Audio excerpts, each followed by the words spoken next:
Magandang gabi, kumusta po? Narito po ulit ang update natin para sa lagay ng ating panahon.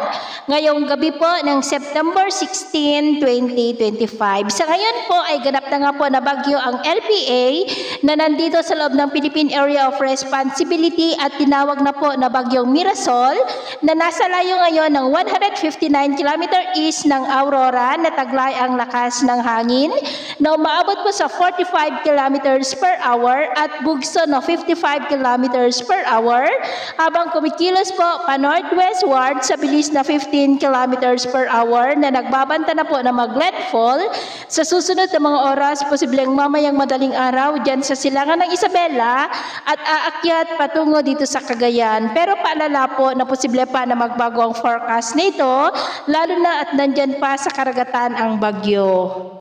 Sa ngayon po, dahil kay Bagyong Mirasol ay nakataas ngayon ang Tropical Cyclone Wind Signal number 1 sa may Batanes, Cagayan, kasama na ang Babuyan Islands, Isabela, Quirino, the northeastern portion ng Nueva Vizcaya sa may Jadi, Quezon, Cebu, Tupac del Norte, Bambang, ang Bagyo, Bayombong, Solano, Villaverde, Bagabag, maging sa northern and central portions ng Aurora sa may Dilasag, Kasiguran, Dinalungan, Dipakulaw, Baler, maging sa may Apayao, Kalinga, Abra, Mountain Province, Ifugao, Ilocos Norte, Polilo Islands, the northern portion ng Camarines Norte sa may Vincents, Kapalonga, Jose Panganiban, Paracale, Talisay, Daet, Mercedes, maging sa northeastern portion ng Camarines Sur, Karamuan, Garchitorena, Presentacion, Lagonoy, Siruma, Tinambak, Goa, San Jose at Catanduanes. Sa mga nabanggit po na lugar, iba yung pag-iingat po dahil posible ang mga banta ng mga pagbaha at pagguho ng lupa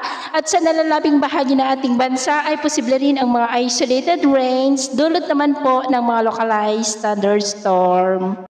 So, ito ang latest update natin sa araw na ito. At ako pumuli si James na nagsasabing sa kahit na pagsubok po na darating sa ating buhay, huwag na huwag po tayong mawawalan ng pag-asa. Thank you and God bless!